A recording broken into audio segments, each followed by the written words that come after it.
Is your champion pool stopping you from climbing? Well, it probably is. This year, I have analyzed over 700 OPGGs from my coaching clients, and most of them were making very basic mistakes that were just massively slowing down their climb. So in this video, I'm going to analyze the 5 different types of OPGGs and show you how to fix their champ pool problems that you probably have too. And we're going to use some methods that have helped me and many of my clients achieve their goals. This is JJ, a new member to our coaching platform. He sent me a message. Tim, I'm struggling to climb consistently. So let's take a look at why his champion pool is stopping that from happening. The Skittles in this glass are all the games you've played this season. In this case, we have played many different champions and every single champion is pictured with their own Skittle color. So Talon is red, Yone is blue, Kali is green, Yasuo is yellow. You get the idea.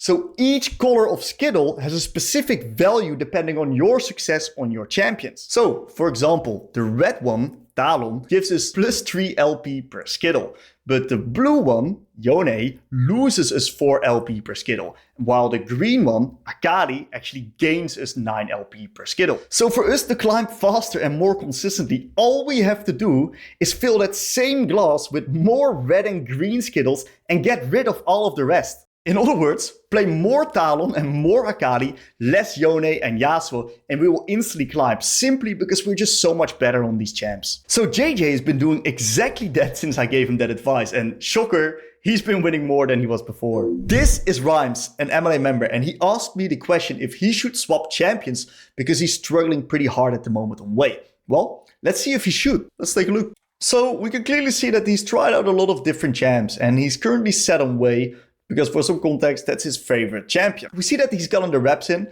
and overall, his stats look not that bad at all, besides the fact that he has negative win rate on Wei. So, is Wei the problem?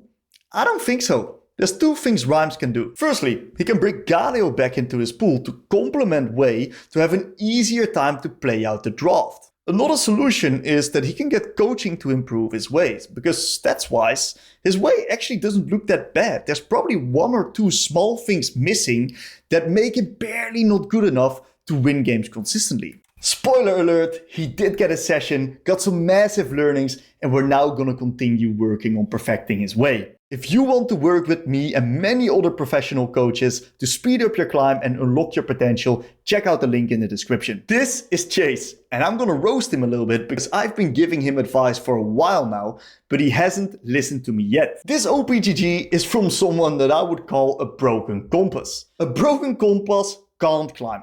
Here's why.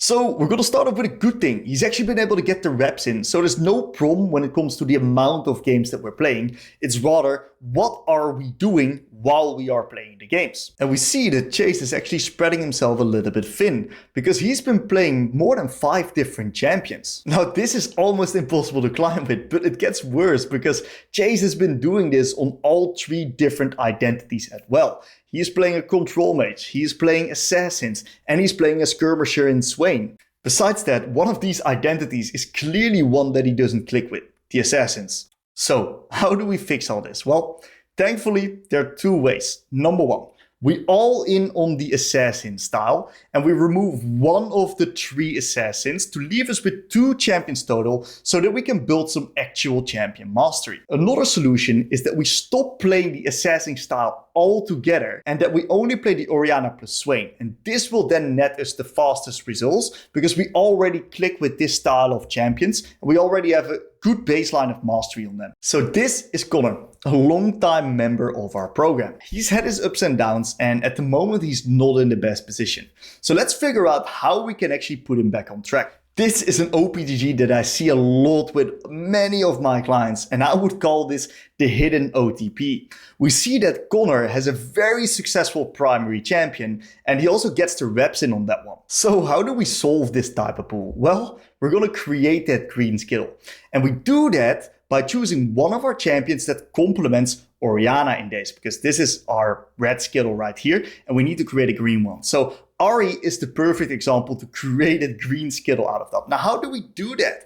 Well, we're gonna be putting 60% of our games into that one champion so we can get more reps in, and then in 3 weeks time, we got ourselves a green Skittle. This is Attilo. He's currently at rock bottom, so let's see if we can drag him out of the trenches back to the surface. So looking at this OPGG, you see that he's getting a lot of reps in. But where are these reps actually going? Well, they're going into Aurelia and a lot of other different stuff. So we call Attilo the loose cannon, mainly because of the fact that all of these repetitions are going into, number one, a very hard mechanical champion that is usually not advised to play below Emerald. And they're going into a whole lot of other different champs and different roles.